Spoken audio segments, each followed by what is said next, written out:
minutos, se for suficiente, fique à vontade, Vossa Excelência, Vossa Senhoria.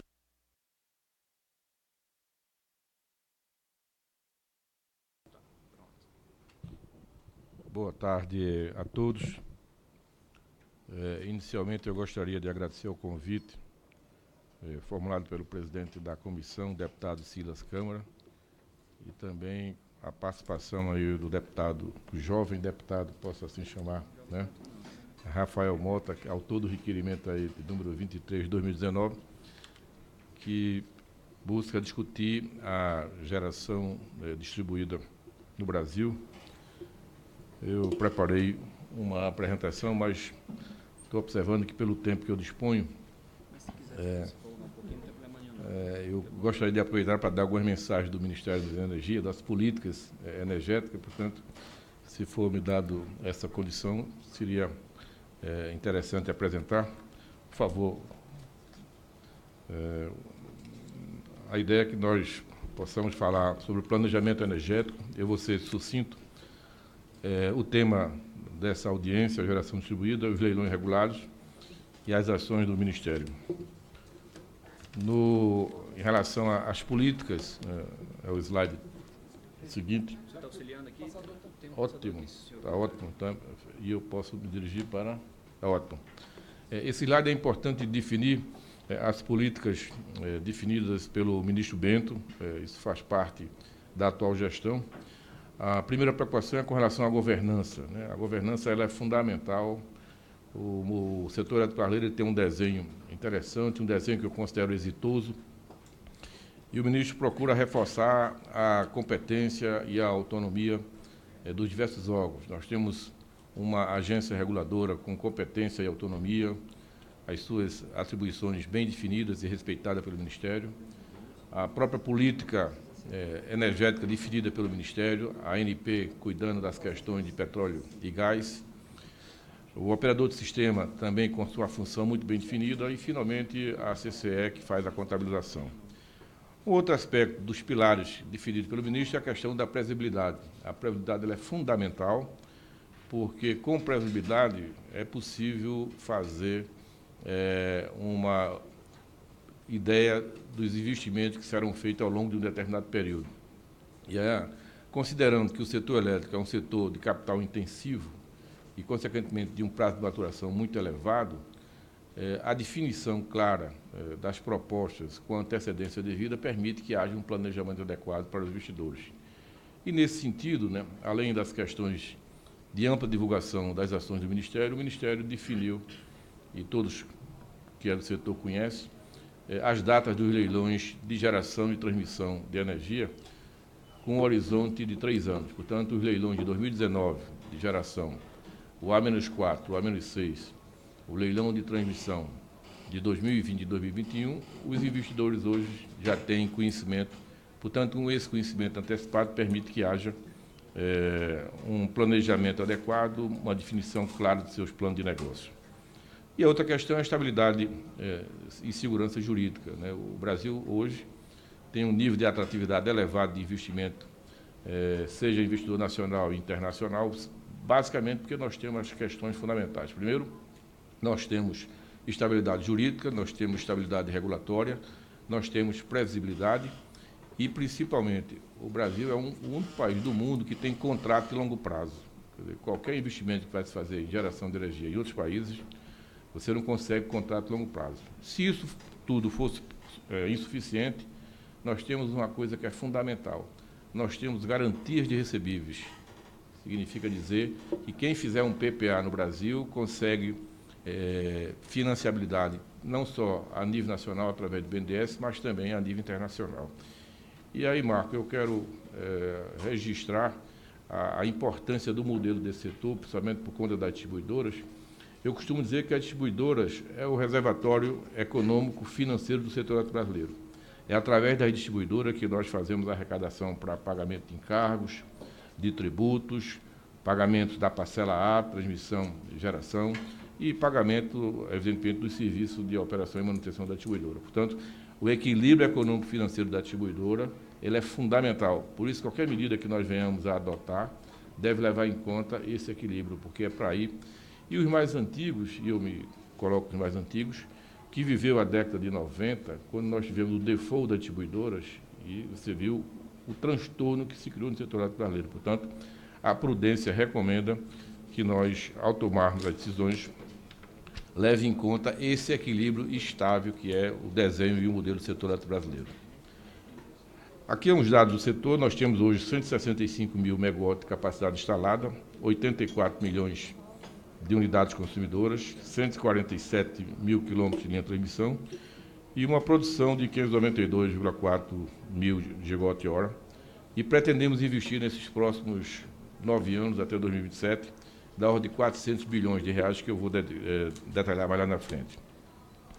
Em termos de oferta de energia, o Brasil, eu estive recentemente em Lisboa, num evento lá da Conibem, que o André também participou, e Efraim, e o Brasil ele é visto no mundo como um país que tem um potencial não só de renováveis a explorar, mas ainda hoje nós temos uma capacidade de fontes renováveis. É um dos países cuja matriz tem matriz energética mais limpa do mundo, é a situação do Brasil. Do ponto de vista da energia, em 2017, e aí eu estou falando energia não só elétrica, mas também todo o complexo de energia, incluindo aí a questão do transporte, nós temos de renováveis 43,2%. E em 2027 nós vamos chegar a 47%. Portanto, nós vamos manter um nível de utilização de matriz renováveis na faixa de 47,5%.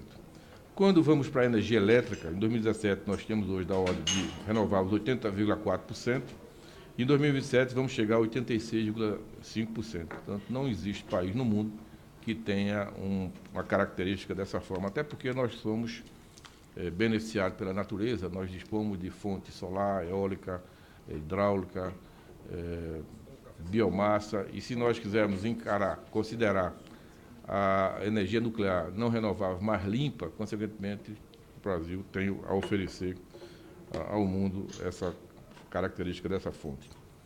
Nesse slide, nós apresentamos o PDE 2027, o PDE 2029, ele deverá ser divulgado no dia 10 de dezembro de 2019, dentro daquela linha da previsibilidade do ministro. E nesse PDE, nós temos hoje uma capacidade instalada de 165 gigawatts. Vamos para 2027 com 209 gigawatts, uma ampliação da ordem de 35%. Percebam que quando nós consideramos as fontes renováveis na matriz elétrica, ela representa hoje da ordem de 84% e ficará em torno de 79% a 80% em 2027. Portanto, o Brasil mantém o compromisso junto à ONU de reduzir em 37% o volume de emissões quando comparamos ao nível de 2005 e 43% quando comparamos ao nível de 2030. Se nós observarmos só a geração centralizada, e no caso específico aí da fonte fotovoltaica, percebam que hoje a fonte fotovoltaica, do ponto de vista de número absoluto, ela já ultrapassa a participação da fonte nuclear, uma vez que nuclear nós só temos Angra 1 e Angra 2. Quando chegar a Angra 3, esse panorama muda, mas ela passa a ser a 7ª fonte de geração de energia no Brasil. Do PDE 2027, nós temos aí ainda, se nós segregarmos por as principais fontes, nós vamos ter um incremento total da fonte eólica de 10 mil megawatts e da fonte solar de 5 mil megawatts. Então, a ideia é que a cada ano, do ponto de vista de oferta de geração de energia, nós possamos, dessas duas fontes, agregar da ordem de 15 mil megawatts. Isso é um item importante porque a nossa expectativa é que o Brasil venha a crescer da ordem de 2,8% em média nesses próximos 10 anos. Né? Se por acaso nós conseguirmos, e nós vamos conseguir, eu tenho convicção, deputado, aprovar as reformas que estão sendo preconizadas pelo governo, esse número é um número conservador, de 2,8% ao ano. Consequentemente, nós vamos necessitar de utilizar uma maior oferta de energia, e o país tem essa condição, para assegurar o crescimento e desenvolvimento do país. Uma preocupação que eu tenho e que eu tenho colocado nos diversos fóruns que tenho a oportunidade de apresentar é que nós precisamos agregar a expansão do sistema de geração do Brasil da ordem de 5 GB por ano. Então, essa é a nossa necessidade de expansão da geração 5 GB por ano. Por outro lado, Marco, as distribuidoras, ao declarar, e nós fazemos os leilões mediante a declaração das distribuidoras, elas declaram em torno de 2,2 GB por ano.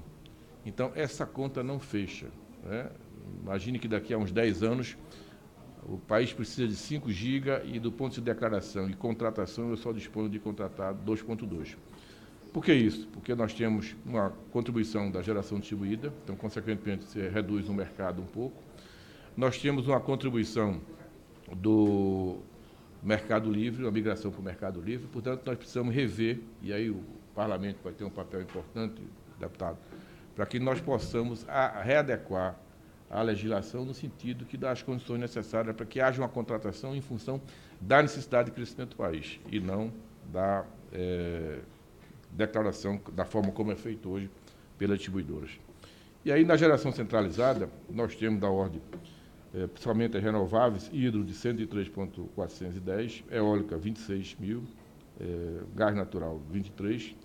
Perceba que biomassa 16,6. Isso, quando eu vou observar a fonte solar, e aí eu estou falando da centralizada, ainda não cheguei na distribuída, vamos ter nesse horizonte um acréscimo na nossa expectativa de mais 489%. Então, você tem uma ideia do potencial que tem a fonte solar no Brasil. Do ponto de vista de transmissão, eu vou passar essa aqui, que não é o caso, mas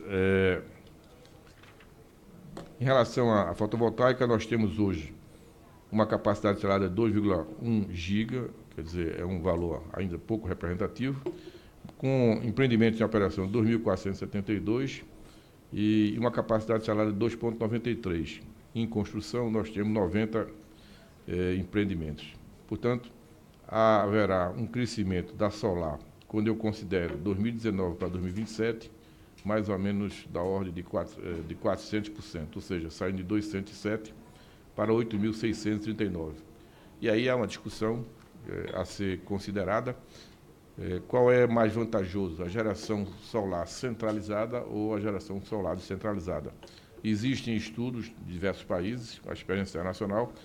Esse estudo representa uma determinada visão de uma determinada região, mas não é possível fazer uma comparação direta com o Brasil, tendo em vista que a nossa tarifa é uma tarifa que tem um patamar elevado, é preciso trabalhar na questão de redução da tarifa. E se reduz essa tarifa, e ela se aproxima um pouco a valores abaixo dos 20% que nós estamos considerando com expectativa de redução, consequentemente, nós teremos um equilíbrio aí entre a geração centralizada e a geração descentralizada.